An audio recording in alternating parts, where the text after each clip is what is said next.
கிறிஸ்து இயேசுவுக்குள்ளாய் அன்பாய் நேசிக்கப்பட்ட சகோதர சகோதரிகளே, மீண்டும் இந்த காணொளி மூலமாய் ஆண்டவருடைய வார்த்தைகளை உங்களோடு கூட பகிர்ந்து கொள்வதில் நாங்கள் மிகுந்த மகிழ்ச்சி கொள்ளுகிறோம்.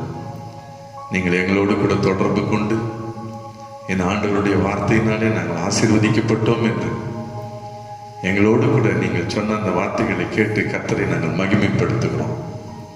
இன்றும் கூட தேவ பிரசன்னத்தில், அவர் சமூகத்தில், அவருடைய பாதப்படியிலே நம்மை தாழ்த்துவோம். ஆண்டவர் தம்முடைய வார்த்தைகளை கொண்டு நிச்சயமாகவே நம்மோடு கூட இடைப்படுவார் என்பதில் எந்த சந்தேகமே இல்லை. இந்த நிகழ்ச்சிக்கு ஆரம்பமாக நம் மத்தியில் இருக்கிற அருமையான ரெவரண்ட் தேவசுந்தரம் ஐயா அவர்கள் நம்மை ஜெபத்தில் இப்போது வழி நடத்துவார்கள். கண்களை மூடி நம்ம ஜெபிக்கலாம். ஜெபம் செய்வோம். அன்பின் தகப்பனே, நன்றியோடு துதிக்கிறோம், சோதரிக்கிறோம், மகிமைப்படுத்துகிறோம். சுவாமி, நீர் பரிசுத்த மகா பரிசுத்தரையா அதை நினைத்து உமக்கு நன்றி செலுத்துகிறோம். அப்பா, உலகம் எங்கும் உம்மை ஆராதிப்பதற்கு மக்கள் அப்பா வீடுகளில் இல்லங்களில் கூடி வந்திருக்கும் போது அவர்கள் நடுவிலே தேவ பிரசனத்தை தந்து அவளை நீர் ஆசீர்வதிக்க வேண்டும் என்று வைக்கிறோம். என்னை தொழுது கொள்ளுகிறவர்கள் ஆவியோடு உண்மையோடு தொழுது கொள்ள சொல்கிறேன்ப்பா. எந்தெந்த ஸ்தலங்களில் ஆவியோடு உண்மையோடு உண்மை நோக்கி பார்க்கிறார்களோ கர்த்தர் இருந்த இடத்துல ஆவியானவராக நீர் இறங்க வேண்டும் என்று வைக்கிறோம். முது வார்த்தையினால இடைப்பட வேண்டும் என்று வைக்கிறோம். கட்டப்பட்ட கட்டுகள் அவிழ்க்கப்பட வேண்டும் என்று வைக்கிறோம். கண்ணீரை ஆவையும் தொடக்க வேண்டும் என்று வைக்கிறோம். சந்தோஷத்தையும் மகிழ்ச்சி நிறைவாய் தந்தர வேண்டும் என்று வைக்கிறோம். பாடக்கூடிய பாடல் வேலைகள், ஆராதிக்கக்கூடிய வேலைகள், அப்பா கேட்கக்கூடிய செய்தியின் வேலைகள் எல்லாவற்றையும் கர்த்தர் எங்களுக்கு நீர் ஆசீர்வாதத்தை தர வேண்டும் என்று வைக்கிறோம். விசேஷமாக டாக்டர் ரெவரண்ட் நெல்சன் தேவதாஸ் அண்ணனை எடுத்து வல்லமையாய் பயன்படுத்துகிறார்கள். அவருடைய உதடுகளை கர்த்தர் தொட்டு பரிசுத்தப்படுத்த வேண்டும் என்று வைக்கிறோம். ஆவிக்குரிய மன்னாவை பகிர்ந்தளிக்க வேண்டும் என்று வைக்கிறோம். எந்தெந்த நோக்கத்தோடு என்னென்ன விண்ணப்பங்களோடு மக்கள் காத்திருக்கிறார்களோ, உம்மை நோக்கி வேண்டிக் கொள்ளுகிறார்களோ அவற்றுக்கு ஆமென்றும் ஆமேன் என்று கர்த்தர் பதில் அளிக்கிறார்கள். அப்பா, நீர் அப்படியே செய்தபடினாலே உமக்கு நன்றி. எங்களுடைய தேசத்தில் இந்த கொரோனா நோயிலிருந்து ஒரு பெரிய விடுதலையை தந்தரல வேண்டும் என்று வைக்கிறோம். கேட்கக்கூடிய அப்பா மற்றவர்களை பகிர்ந்தளிக்கும் போது அவர்கள் மத்தியில் கர்த்தர் இடைபடுகிறார்கள். நசனாகிய இயேசு கிறிஸ்துவை ஜெபிக்கிறோம் நல்ல தந்தையே, ஆமென், ஆமென். Thank you master. நம்ம எல்லாருக்கும் தெரிந்த கிறிஸ்துவுக்குள் வாழும் எனக்கு எப்போதும் வெற்றி உண்டு என்ற பாடலை நாம் பாடி ஆண்டவரை நாம் மகிமைப்படுத்துவோம்.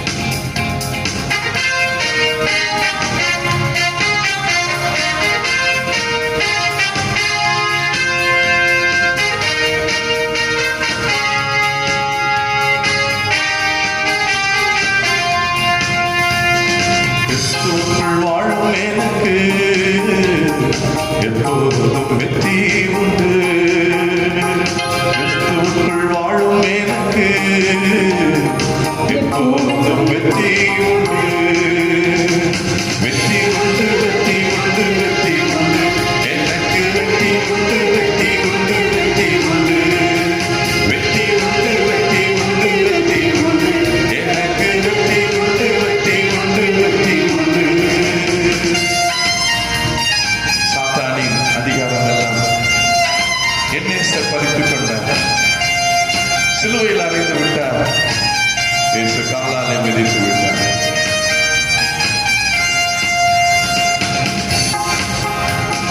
சாத்தானின் அதிகாரம் எல்லாம் என்னை பறித்துக் கொண்டார். சாத்தானின் அதிகாரம் எல்லாம் என்னை பறித்துக் கொண்டார். சிலுவையில் அறைந்து விட்டார், சிலுவையில் அறைந்து விட்டார், இயேசு காலாலை மிதித்து விட்டார், இயேசு காலாலை மிதித்து விட்டார். கிறிஸ்துவுக்குள் வாழும் எனக்கு எப்போதும் வெற்றி உண்டு. கிறிஸ்துவுக்குள் வாழும் எனக்கு எப்போதும்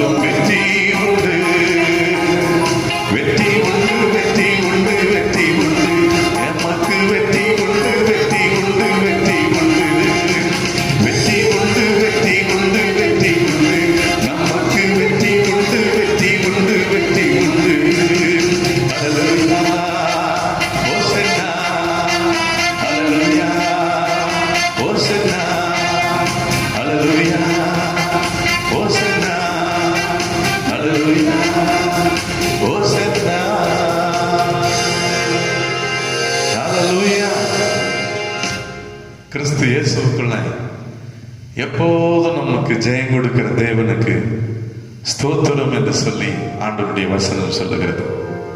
எப்பொழுதும் நமக்கு ஜெயம் கொடுக்கிற தேவன் நம்மோடு கூட இருக்கிறார். நம்ம எல்லாருக்கும் தெரிந்த சங்கீதம் 91வது சங்கீதம் 3வது வசனத்தை நாம் தியானிக்க போகிறோம். அவர் உன்னை வேடனுடைய கண்ணிக்கும்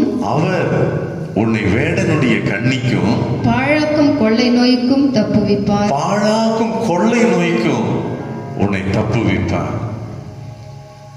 உன்னதமானவருடைய மறைவில் இருக்கிறவனுக்கு வருகிற ஆசீர்வாதத்தை குறித்து இந்த சங்கீத பகுதியில் மிக அருமையாய் நமக்கு சொல்லுகிறது. ஆவியானவர் நமக்கு இதுல பல வாக்குத்தத்த வசனங்களை அவருடைய செட்டைகளின் நிழலிலே வருகிறவர்களுக்கு, அந்த சர்வ வல்லவருடைய நிழலிலே வருகிறவர்களுக்கு வருகிற எண்ணற்ற ஆசீர்வாதங்களை இந்த சங்கீதம் நமக்கு அருமையாய் விளக்கி காட்டுகிறது. அதில் இந்த 3வது வசனத்தினுடைய முதல் பகுதியை தான் இன்றைக்கு நான் செய்தியாக உங்களுக்கு பிரசங்கிக்க போகிறேன். ஆண்டவர் என் உள்ளத்திலே கொடுத்த பாரத்தின்படி ஜெபத்தோடு ஆவியானவருடைய துணையோடு உங்களோடு பகிர்ந்து கொள்கிறேன். அவர் உன்னை வேடனுடைய கண்ணிக்கும் என்று எழுதப்பட்டிருக்கிறது. எப்படி ஒரு வேடன் ஒரு பறவைக்கு கண்ணி வைப்பானோ அப்படி பிசாசானவன் ஒவ்வொரு தேவனுடைய பிள்ளைகளுக்கும், ஒவ்வொரு தேவனுடைய ஊழியக்காரர்களுக்கும் அவர்களுடைய பலவீனங்களுக்கு ஏற்ற போல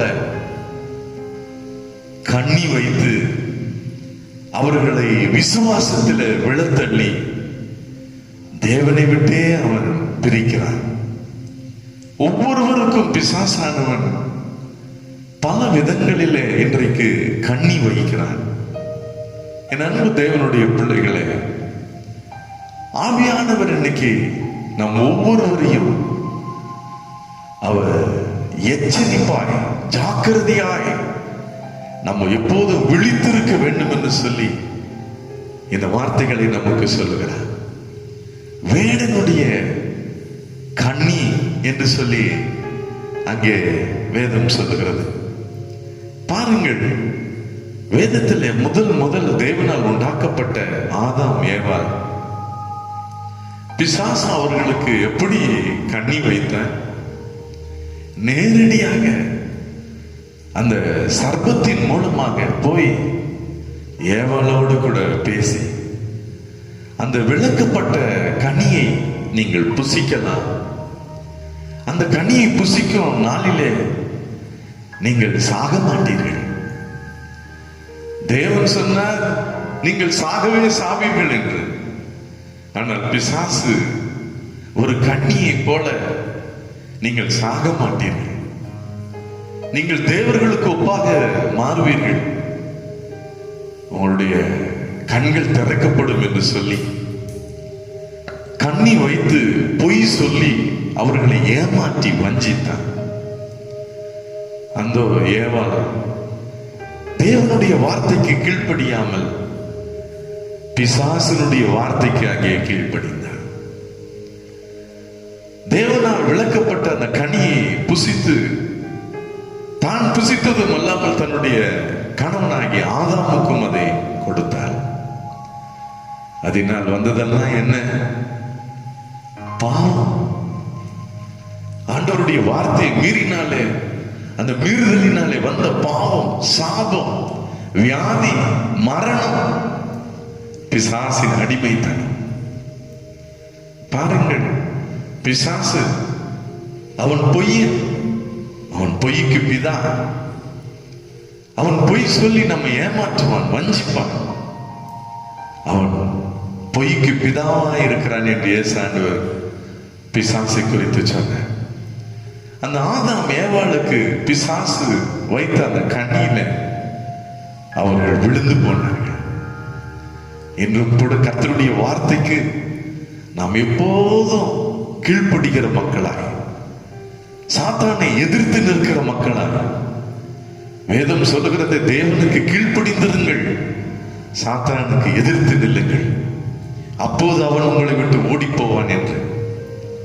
எப்பொழுதும் ஆண்டவருடைய வார்த்தைக்கு கீழ்ப்படுகிற பிள்ளைகளாய் நாம் இருக்க வேண்டும் என்று சொல்லி ஆண்டவருடைய வசனம் நமக்கு தெளிவாக சொல்லுகிறது.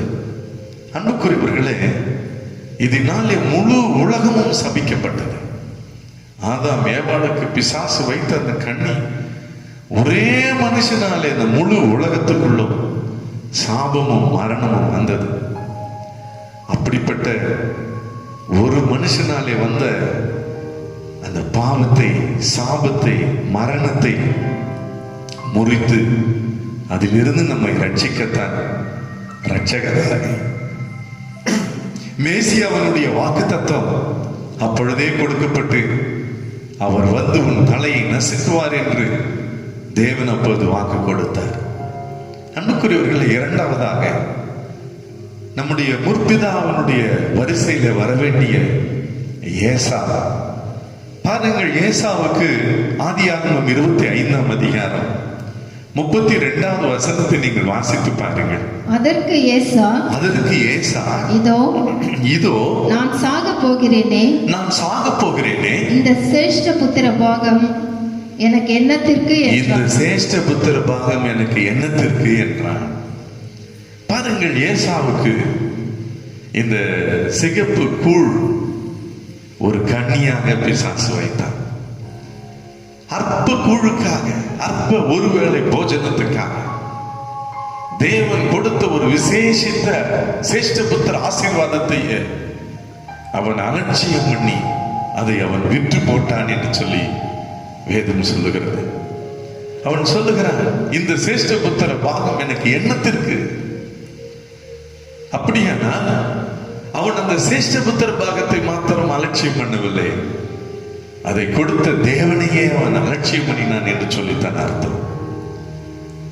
பாருங்கள், ஆபிரகாம், ஈசாக்கு, ஏசா என்று பட்டியலில் வர வேண்டிய அந்த ஏசா புறக்கணிக்கப்பட்டு யாக்கோபு அந்த இடத்துல அங்கே இடம் பெறுகிறார். அன்புக்குரியவர்களே, ஒருவேளை போஜனத்துக்காக தேவன் கொடுத்த ஆசீர்வாதத்தை அவன் அலட்சியம் பண்ணி அந்த சாத்தானுடைய கண்ணிக்கு அவன் தன்னை விட்டு போட்டவனாய் போய்விட்டான்.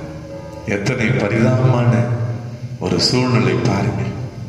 இன்றைக்கும் கூட போஜன பிரியனாய் நாம் இல்லாதபடிக்கு, புசிப்பும் குடிப்பும் தான் தேவனுடைய ராஜ்யம் என்று எண்ணிக்கொண்டிருக்கிற தேவ பிள்ளைகளுக்கு இன்றைக்கு ஏசாவை நமக்கு ஒரு எச்சரிப்பாக தேவன் நிறுத்தி இருக்கிறார். அவன் ஒரு வேசிக்கல்லன், அவன் போஜன பிரியன், அவன் பிற்பாடு ஆசீர்வாதத்தை சுதந்திரிக்க விரும்பியும் அவன் மனமாறுதலை காணாமல் போனான் என்று சொல்லி வேதம் சொல்லுகிறது.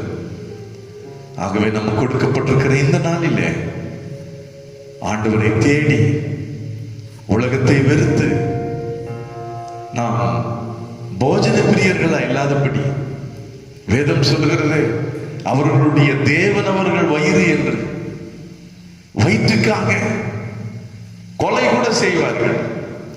ஒருவேளை சாப்பாட்டுக்காக என்ன பாவம் பண்ணாலும் செய்வார்கள். அன்பானவர்களே, ஏசா நமக்கு ஒரு எச்சரிப்பாய். பிசாசு வைத்த அந்த கண்ணியில ஏசா அவன் விழுந்து போனான்.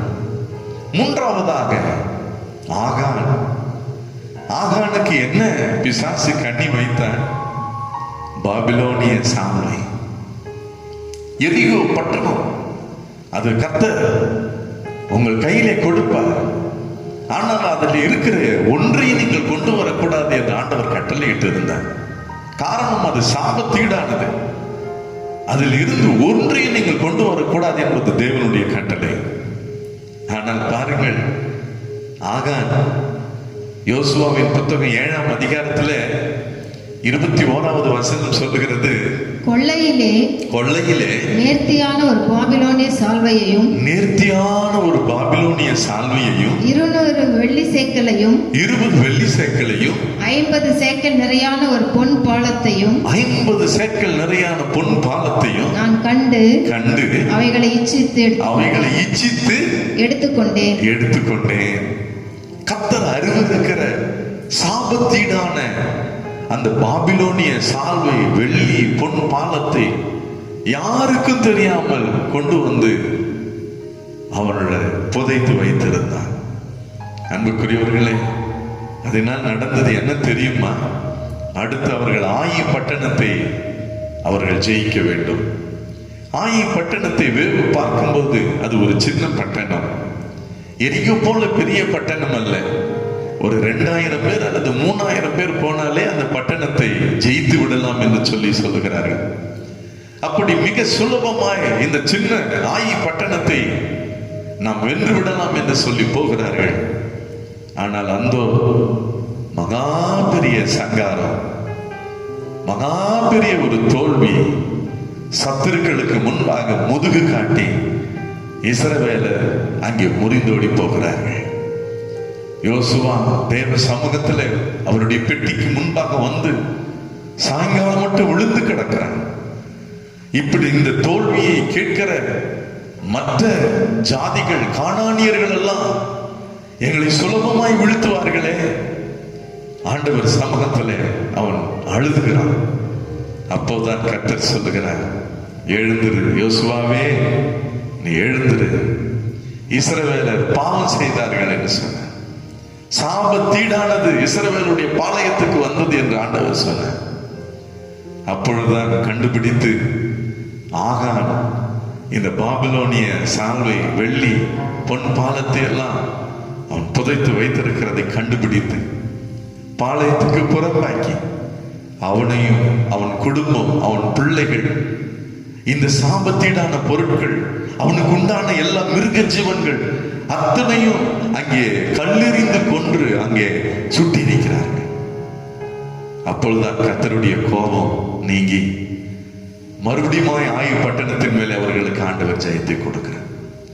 பிசாசு வைத்த அந்த கண்ணியிலே ஒரு மனுஷன் செய்த, அந்த ஆகான் செய்த, ஒரு மனுஷன் செய்த பாவம் முழு இஸ்ரவேலுக்கும் அங்கே தோல்வியை அவன் பெற்று தந்தான். என் அன்பு தேவ பிள்ளைகளே, இன்றைக்கு நாம் ஆவிக்குரிய ஜீவியத்தில் மிகுந்த ஜாக்கிரதையோடு கூட இருக்க வேண்டும். பிசாசு என்னென்ன வகையில நமக்கு விரோதமாய் கண்ணி வைத்திருக்கிறான் என்பதை, எவனை விழுங்கலாமோ என்று கர்ஜிக்கிற சிங்கம் போல அவன் வகை தேடி சுற்றி திரிகிறான் என்பதை வேதம் நமக்கு எச்சரிப்பாக எழுதி வைக்கவில்லையா? ஆகவே ஜபம் பண்ணி ஜாக்கிரதையாய் நாம் விழித்துக் கொண்டிருக்க வேண்டிய பிள்ளைகளாய் நாம் காணப்படுகிறோம். அடுத்து கேயாசிக்கு பிசாசு என்ன கண்ணி வைத்த? காணிக்கை பணம், காணிக்கை, நாகமானுடைய காணிக்கை. நாகமானுடைய குஷ்டம் நீங்கி ஆரோக்கியம் அடைகிறான். அப்பொழுது எலிசாவினிடத்துல வந்து காணிக்கைகளை படைக்கும் போது எலிசா அதை வாங்க, அதை மறுத்து வேண்டாம் என்று சொல்லிவிடுகிறார். ஆனால் கேயாசியினுடைய உள்ளத்துல இந்த ஆசை, பண ஆசை, அந்த காணிக்கை நமக்கு வந்தால் நன்றாக இருக்குமே என்று சொல்லி 2 ராஜாக்களின் புத்தகம் 5ஆம் அதிகாரம் 23வது வசனத்தை வாசித்து பாருங்க. அதற்கு நாகமான் தயவு செய்து 2 தாலந்தை வாங்கிக் கொள் என்று சொல்லி 2 தாலந்தாய் நீ வாங்கிக்கொள் என்று சொல்லி அவனை வருத்தி 2 தாலந்து வெள்ளியை 2 தாலந்து வெள்ளியையும் 2 கைகளில் 2 மாற்று வஸ்திரங்களோட கட்டி மாற்று வஸ்திரங்களையும் கொடுத்தான். பாருங்கள், அங்கே வெள்ளியையும் மாற்று வஸ்திரங்களையும் அங்கே கேயாசி பெற்றுக் கொள்ளுகிறார். அப்பொழுதுதான் எலிசா கேட்கிறார், தேவனுக்கு விரோதமாய் நீ இந்த பாவத்தை செய்தபடினாலே நாகமானுடைய அந்த குஷ்டம் உனக்கும் உன் சந்ததிக்கும் வரக்கடுவது என்று சபிக்கிறார். இந்த பண ஆசை, காணிக்கை பணம், இந்த மாற்று வஸ்திரத்தின் மேலும் இந்த வெள்ளி உடைமைகள் மேலும் அவனுக்கு இருந்த இந்த ஆசை. சாலமோன் ராஜாவுக்கு பிசாசு எப்படி கண்ணி வைத்தான் தெரியுமா? 1 ராஜாக்கள் 11ஆம் அதிகாரம் 2வது 3வது வசனத்தை வாசிக்க கேட்போம். கர்த்தர் இஸ்ரவேல் புத்திரரை நோக்கி, நீங்கள் அவர்கள் அண்டைக்கும் அவர்கள் உங்கள் அண்டைக்கும் பிரவேசிக்கலாகாது. அவர்கள் நிச்சயமாய் தங்கள் தேவர்களை பின்பற்றும்படி உங்கள் இருதயத்தை சாய பண்ணுவார்கள் என்று சொல்லியிருந்தார். அந்நிய ஸ்திரீகளோடு கூட உறவு வேண்டாம் என்பதை தேவன் திட்டமாய் சொல்லியிருந்தார். ஆனால் சாலமோன் ராஜா செய்தது என்ன? அவர்கள் மேல் ஆசை வைத்து அவர்களோடு கூட ஐக்கியமாயிருந்தான். அவனுக்கு பிரபுக்கள் குலமான 700 மனையாட்டிகளும் 300 மறுமனையாட்டிகளும் இருந்தார்கள். அவனுடைய ஸ்திரீகள் அவன் இருதயத்தை வழுவி போக பண்ணினார்கள்.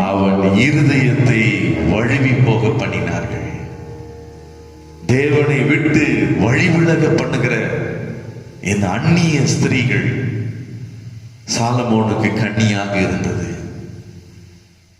யூதாஸ் காரியத்துக்கு 30 வெள்ளிப்பணம் பிசாசு அவனுக்கு கண்ணி வைத்து இயேசுவை பின்பற்றி, யூதாஸ், நீ என்ன ஆசீர்வாதத்தை கண்டாய்?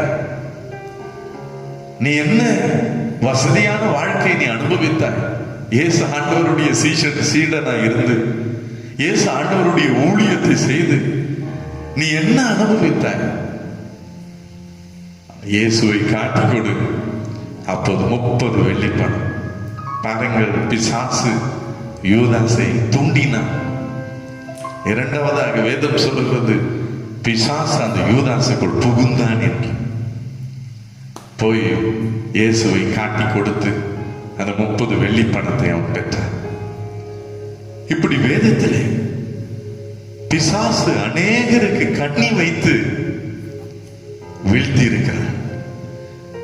இன்று நமக்கு இது எச்சரிப்பாக தேவன் நமக்கு இதை எழுதி வைத்திருக்கிறார். இதை கேட்டுக்கொண்டிருக்கிறேன் அன்பு சகோதரனே, சகோதரியே, மிகுந்த ஜாக்கிரதையோடு ஜெபம் பண்ணி வேதம் வாசித்து நாம் விழித்திருக்க வேண்டிய மக்களாய் இன்னைக்கு காணப்படுகிறோம். எந்தெந்த வகையிலே இன்னைக்கு பிசாசு நமக்கு கண்ணி வைக்கிறான்? போஜன பிரியர்களாய் நாம் இருக்கிறோமா? அல்லது பெருமை உள்ளவர்களாய் இருக்கிறோமா?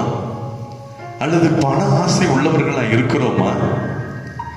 அல்லது இந்த உலகத்தினுடைய ஆசை இச்சைகள்ல அல்லது சொத்துக்கள் மேல, பொருட்கள் மேல இன்றைக்கு நாம் கண் வைத்து இன்னைக்கு பிசாசினுடைய அடிமைத்தனத்தில் இருக்கிறோமா? ஆண்டவர் வேதம் சொல்லுகிறது, அந்த உன்னதமானவருடைய மறைவில் இருக்கிறவனை இந்த பிசாசினுடைய கண்ணிகளுக்கு ஆண்டவர் தப்பு வைப்பார். சாத்தானுடைய சகல தந்திரங்களுக்கும் தேவன் உன்னை தப்புவித்து உன்னை கனப்படுத்துகிற ஆண்டவராக இருக்கிறார். பாருங்கள், விழுந்து போனவர்களை குறித்தும் தியானித்தோம். அதே சமயத்தில் வேதத்தில் யோசேப்புக்கு பிசாசு கண்ணி வைத்தான். போத்திபாருடைய மனைவி யோசேப்போடு கூட பாவம் செய்ய அழைத்த போது தேவனுக்கு பயந்து அவன் அந்த பாவத்துக்கு விலகி ஓடினான். பிசாசனுடைய கண்ணிக்கு அவன் தப்புவிக்கப்பட்டு அவன் தேவனை மகிமைப்படுத்தினான். சூழ்நிலைகள் வரும்போது, பாவம் செய்கிற சந்தர்ப்பங்கள் கிடைக்கும் போது பாவத்தை விட்டு வழிவிலகி ஓடுகிற இருதயம் இன்னைக்கு நமக்கு வேண்டும். சந்தர்ப்பத்தை பயன்படுத்தி பாவம் செய்கிறவன் அல்ல தேவ பிள்ளை. அந்த பாவத்துக்கு விரோதமாய் ரத்தம் சிந்தப்படத்தக்கதாக எதிர்த்து நின்று ஜெயம் பெறுகிறவன் தான் ஆண்டவருடைய பிள்ளை. அந்த ஜெய கிறிஸ்து இயேசு ராஜாவினுடைய வித்து நமக்குள் இருக்கிறது. பாவத்தை நாம் வெற்றி பெற வேண்டிய மக்களாய் அந்த பிசாசினுடைய தந்திரங்களுக்கு வேதம் சொல்லுகிறது, பாவம் செய்கிற எவனும் பிசாசினால் உண்டாயிருக்கிறான். ஏனெனில் பிசாசானவன் ஆதி முதல் பாவம் செய்கிறான். பிசாசனுடைய கிரியைகளை அழிக்கும்படி தான் தேவகுமாரன் இயேசு இந்த உலகத்தில் வெளிப்பட்டார். இந்த பாவ கண்ணியிலிருந்து ஆண்டவர் யோசேப்பை காப்பாற்றினது போல இன்று உங்களையும் என்னையும் காப்பாற்றுவார். தானியேலுக்கு ஒரு கண்ணி, ராஜ அரண்மனையில ராஜ போஜனம், ராஜா பானம் பண்ணும் திராட்சை ரசம், ராஜா பானம் பண்ணும் திராட்சை ரசம் ராஜ போஜனம். ஆனால் தானியேல் தன் இருதயத்தில் திட்டமும் தீர்மானம் உள்ளவனாக இருந்தான். அது என்னை தீட்டுப்படுத்தலாகாது என்று திட்டமாய் அவன் தீர்மானம் பண்ணி ஆண்டவரிடத்தில் ஒப்பு கொடுத்து ஒரு பிரதிஷ்டை பண்ணப்பட்ட ஒரு அர்ப்பணிக்கப்பட்ட ஒரு வாழ்க்கையை தானியேல் வாழ்ந்தார். ஆகவேதான் தானியேலின் காரியம் எங்கும் ஜெயமாயிருந்தது என்று சொல்லி ஆண்டவருடைய வசனத்திலே வாசிக்கிறோம். யோசேப்பை போல தானியேலை போல நாம் ஜெயம் கொள்ளுகிற தேவ பிள்ளைகளாய் இன்றைக்கு காணப்பட வேண்டும். இலவசமாக எங்காவது திராட்சை ரசம் கிடைக்கும், அல்லது பார்ட்டியில நமக்கு விருந்து கிடைக்கும், வைன் கிடைக்கும் என்று சொல்லி எனக்கு அலைந்து திரிந்து ஓடுகிறோம். தானியேலை ஆண்டவர் நமக்கு ஒரு எச்சரிப்பாய் நிறுத்தி வைத்திருக்கிறார்.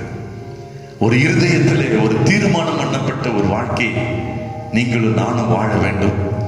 அப்பொழுது இந்த வேடனுடைய கண்ணிக்கு நாம் தப்புவிக்கப்படுவோம் என்பதை நாம் ஒரு நாளும் மறந்துடவே கூடாது. இஸ்ரவேல் மக்களுக்கு பிசாசு என்ன கண்ணி வைத்த பாருங்கள், விக்கிரக ஆராதனை. அங்கே புறஜாதியாருடைய மார்க்கத்தை அவர்கள் கற்றுக்கொண்டார்கள். வேசித்தனம். பாலாக்கு ராஜா பிலேயாமனுடைய அந்த ஆலோசனைப்படி இஸ்ரவேல் மக்களை பாவம் செய்ய அவன் தூண்டினான். பாருங்க எத்தனை பரிதாபம். பிசாசின் தந்திரம். தேவ ஜனங்களை எந்த விதத்திலும் நாம் சபிக்க முடியாது. தேவனுடைய பிள்ளைகளை எந்த விதத்திலும் நாம் வீழ்த்திவிட முடியாது. ஆண்டவருடைய பிள்ளைகளை, கிறிஸ்தவர்களை வீழ்த்துவதற்கு ஒரே ஒரு வழிதான். எதிரிகள் யாரும் அவர்களை வீழ்த்திவிட முடியாது. ஆனால் அவர்கள் பாவம் செய்யும் போது அவர்கள் தேவன் அவர்களை விட்டு விலகுவார். தேவ கோபாக்கினை அவர்கள் மேல் வரும். அப்போது அவர்கள் அழிந்து போவார்கள். பாருங்கள், அங்கே வேசித்தனம் செய்து ஒரே நாளிலே ஆயிரக்கணக்கான பேர் சங்காரமாய் மரிக்கிறார்கள் பாளையத்தில். எவ்வளவு ஒரு பயங்கரமான சாத்தானுடைய கண்ணி. ஒரு தீர்க்க தரிசி மூலமாகவே அந்த ஆலோசனை பாலாக்கு ராஜா கொடுக்கப்பட்டது. இதை கேட்டுக்கொண்டிருக்கிறேன் அன்பு சகோதரனே, சகோதரியே, நாம் எச்சரிப்புள்ளவர்களாய், விழிப்புள்ளவர்களாய் நாம் இருக்க வேண்டிய மக்களாய் காணப்படும். கடைசியாக 1 தீமோத்தேயு 6ஆம் அதிகாரம் 9வது வசனத்தை நாம் வாசித்து முடிக்கலாம். ஐஸ்வர்யவான்களாக விரும்புகிறவர்கள் சோதனையிலும் கண்ணியிலும் மனுஷரை கேட்டிலும் அழிவிலும் அமிழ்த்துகிற மதிகேடும் சேதமுமான பலவித இச்சைகளிலே விழுகிறார்கள். பணம் ஐஸ்வர்யவனாய் மாற வேண்டும், கோட்டீஸ்வரனாக மாற வேண்டும். எத்தனை விதங்களில் யார் குடும்பங்களை கெடுத்தாவது, எத்தனை தலையை உருட்டியாவது பதவியில உட்கார வேண்டும், பணக்காரன ஆக வேண்டும் என்கிறவர்கள் என்ன செய்கிறார்கள்? அவர்கள் சோதனையிலே விழுகிறார்கள். அவர்கள் இந்த கண்ணியிலே சிக்கிக் கொள்கிறார்கள். மதிகேடும் சேதமுமான பலவிதமான இச்சையிலே அவர்கள் விழுகிறார்கள் என்று ஆண்டவருடைய வசனம் சொல்லுகிறார். அன்புக்குரியவர்களே, பண ஆசை இல்லாதவர்களாய் நாம் இருப்போம். மற்றவருடைய பொருட்களை நாம் இச்சையாமல் இருப்போம். ஐஸ்வர்யம் ஆக வேண்டும் என்ற எண்ணம் வேண்டாம். அந்தந்த நாளுக்கு அதினதின் பாடு போதும் என்று சொல்லி ஆண்டவர் சொல்லிவிட்டார். கிறிஸ்துவுக்குள் நாம் ஐஸ்வர்யவான்களாய் இருக்கிறோம். உலக ஐஸ்வர்யத்தை தேடி இந்த மதிகேடான இச்சையிலும் கேட்டிலும் கண்ணியிலும் நாம் விழுந்து விடாதபடி நாம் எச்சரிக்கை உள்ளவர்களாக இருப்போம். ஆகவே தான் வேதம் சொல்லுகிறது, அவர் உன்னை வேடனுடைய கண்ணிக்கும். நாம் பயப்பட வேண்டிய அவசியம் இல்லை. வேதத்தில் இத்தனை பரிசுத்தவான்களை பிசாசு வீழ்த்தி இருக்கிறானே, கண்ணி வைத்திருக்கிறானே என்று கலங்க வேண்டிய அவசியம் இல்லை. இயேசு இந்த உலகத்துக்கு வந்ததே எதற்காக தெரியுமா? பிசாசனுடைய கிரியைகளை அழிக்கும்படிதான், அவன் தலையை நசுக்கும்படிதான், அவனுடைய அதிகாரங்களை உரிந்து கொண்டு வெளியரங்கமான கோலமாக்கி அவைகளின் மேல் அவர் சிலுவையிலே நமக்கு வெற்றி சிறந்தார். அந்த ஜெய கிறிஸ்து இயேசுவின் நாமத்தை சொன்னால் போதும், அந்த இயேசுவின் ரத்தத்தை நாம் பயன்படுத்தினால் போதும், சாத்தானின் மேலே நமக்கு ஒரு பெரிய வெற்றி. சாட்சியின் வசனம், இயேசுவின் நாமம், இயேசுவின் ரத்தம், பரிசுத்த ஆவியானவர், வேத வசனமாகிய ஆவியின் பட்டை சாத்தானின் மேலே நமக்கு ஒரு பெரிய ஜெயத்தை கொடுக்கும். ஆகவே அந்த உன்னதமானவருடைய மறைவுக்கு இன்றைக்கு நீ ஓடி வருவாயா?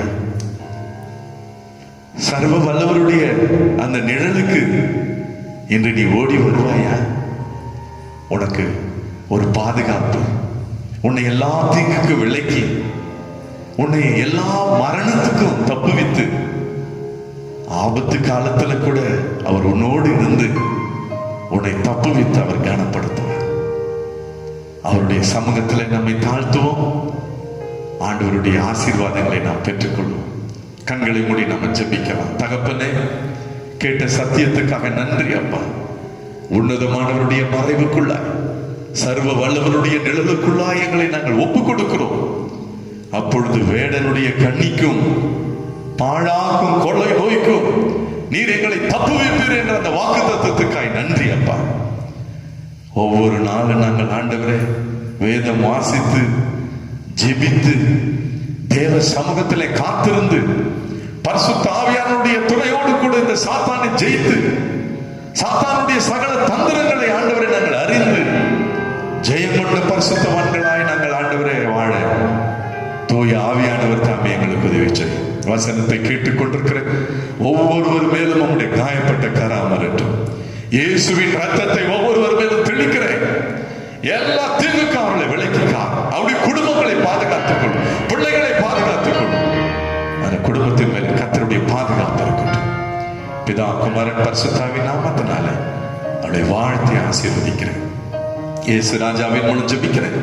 ஜீவன் உள்ள நல்ல பிதாவே, ஆமென், ஆமென். என் ஆத்துமாவே கர்த்தரை ஸ்தோத்திரி, என் முழு உள்ளமே பரிசுத்த நாமத்தை ஸ்தோத்திரி.